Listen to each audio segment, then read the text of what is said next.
This is the Staal VR50, Staal's newest and smallest addition to the Staal VR line. Now this is Staal's answer to the super light rods that you'll find in the surf casting scene nowadays, CTS rods, G rods. If you're looking for a super light reel that's waterproof to complement your high-end super light casting rod, the Staal VR50 might be it. Like the other sizes in the VR line, the Staal VR50 is made out of aircraft grade aluminum and weighs next to nothing. The VR50 clocks in at only 8.9 ounces, easily 4 or 5 ounces lighter than the BG4000, about 3 ounces lighter than the Pen Battle 2, and at the same time, just like all Staals, offering a waterproof body and waterproof drag system. If you're looking for a reel that can get dunked, this reel might be it. Just like the VR150 that I covered at length in the previous video, the VR50 is beautifully finished, beautifully built, and really has super tight tolerances. Just an absolutely stunning reel. Now this reel is considered a budget reel in the Staal world. You know, if you don't want to spend $1,000 to get a Staal but still want a Staal, the VR series is a great option. The one caveat is it is made in China. So if you're adverse to reels made in China, you might want to look elsewhere, but consider this. Staal is currently owned by Zebco, and I believe that all Staal models are made, or if not, going to be made in China. So what do you get out of the box? Well, the VR50 comes with its own pouch with the VS logo emblazoned in the side, so people know that you have a real Staal reel.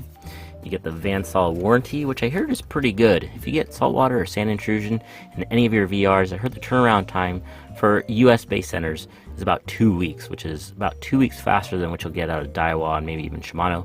And you even get a pretty nifty tool that allows you to disassemble your VR in about 5 minutes. There's videos online showing pretty clearly how quickly it is to use this tool to disassemble the entire reel for self-servicing. You can take off both side plates, the lever, the rotor, the spool, everything within 5 minutes. So, if you're using this reel to its full abilities, you'll probably be dunking it. It'll probably be exposed to a lot of sand, and the ability to disassemble your reel in about 5 to 10 minutes is crucial.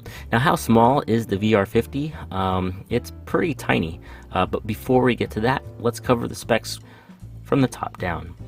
Just like the rest of the VR series, the VR50 has a really tall drag knob that's really easy to find. If you can imagine fishing in the dark, there's no way you could miss this drag knob.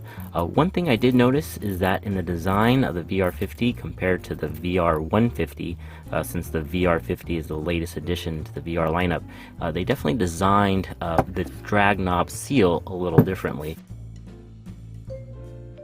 You'll notice that the VR50 drag knob is designed to sit flush with the VR50 spool, and the VR150's drag knob is designed to kind of sit in the VR150 spool. So I don't know if that's necessarily a good thing or a bad thing, but just a different design, from one model to the next. And jumping ahead, I did notice a design difference in the way the clicker for the VR150 is designed versus the VR150.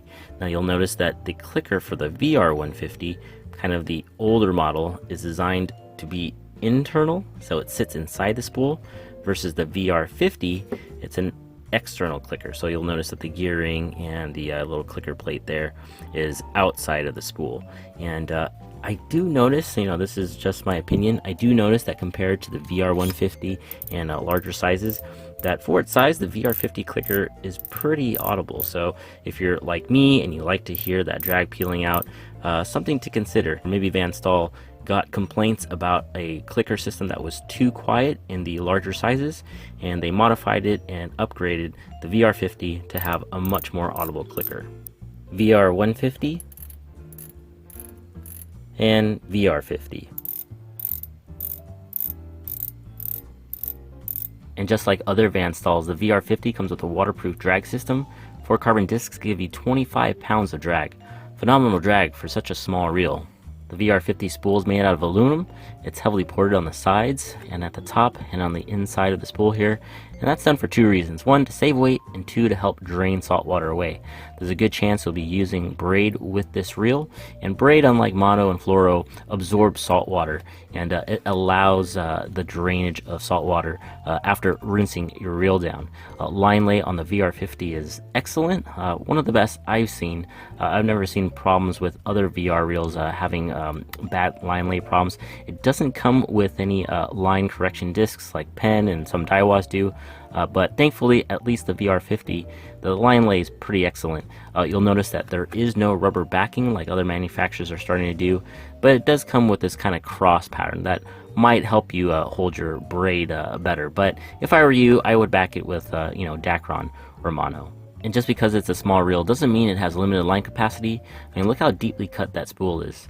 This spool will give you 360 yards of 20-pound braid, and that's not at the expense of smaller drag discs. Again, 25 pounds of drag. Pretty awesome that they can fit that much stopping power with that much line capacity in a reel that weighs less than 9 ounces. The VR50's rotor is also made out of aluminum, and just like the body and spool, it's ported to save weight. It has a 6.3 to 1 gear ratio, or 6.3 turns of the rotor for every 1 full turn of the handle. Now that's on the faster side. A Penn Battle 2 4000 is 6.2 to 1, and a BG 4000 has a 5.7 to 1 gear ratio. So the VR50 with its 37-inch line retrieve per crank is pretty quick if you're chasing down albies, small tuna, Ono, even barracuda, and you need a lot of pickup in a small reel. The VR50 is it. The VR50 has a pretty substantial aluminum bail wire. I'm not sure if it's hollow or solid. Just know if you're manually tripping your bail over and over, it feels very comfortable compared to the thin stainless bail wire used in the Daiwa BG 4000, for example. And just like the other VRs, the VR50 has a manual bail trip. There's no automatic bail trips in any of the van stalls, or at least the VR line. And that's done to save yourself a premature bail set. Imagine throwing, very expensive lures. The last thing you want is an automatic bail trip to cut you off. And that bail wire smoothly transitions into a nice line drop roller design. One of the differences I noticed between the VR150 and the VR50 is just how wide the VR50's line roller is. You'll notice how the line roller on the VR150 is much more concave and thinner, and the line roller on the VR50 is much wider. And unlike the rest of the VR sizes in the VR line, the VR50 only comes with a bail.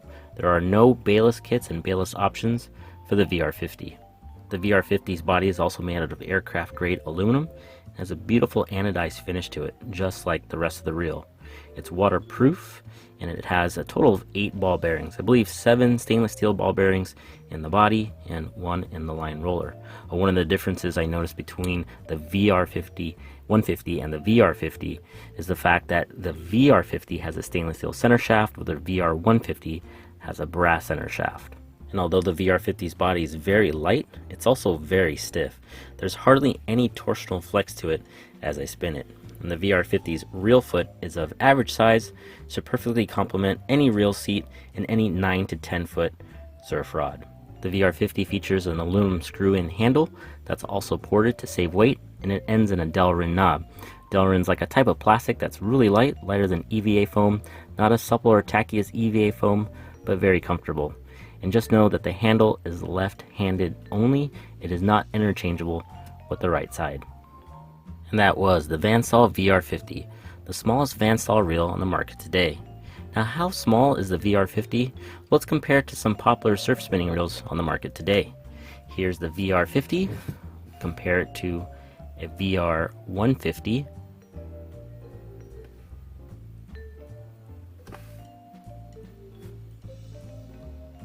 Here's the Penn Slammer 5500.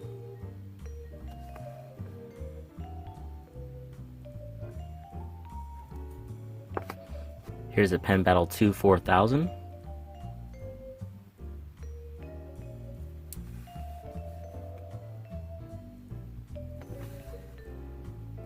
And just for kicks, a Daiwa Sweetfire 2500. Now don't laugh. $500 reel, $25 reel. You can buy 20 of these Sweetfires for the cost of one VR50. Now, to truly appreciate this reel and see it put to the test, subscribe to More Than Fishing for awesome West Coast surf striper action. And as always, Link in the description below for any gear featured. Any purchases made through that associate link directly support content like this.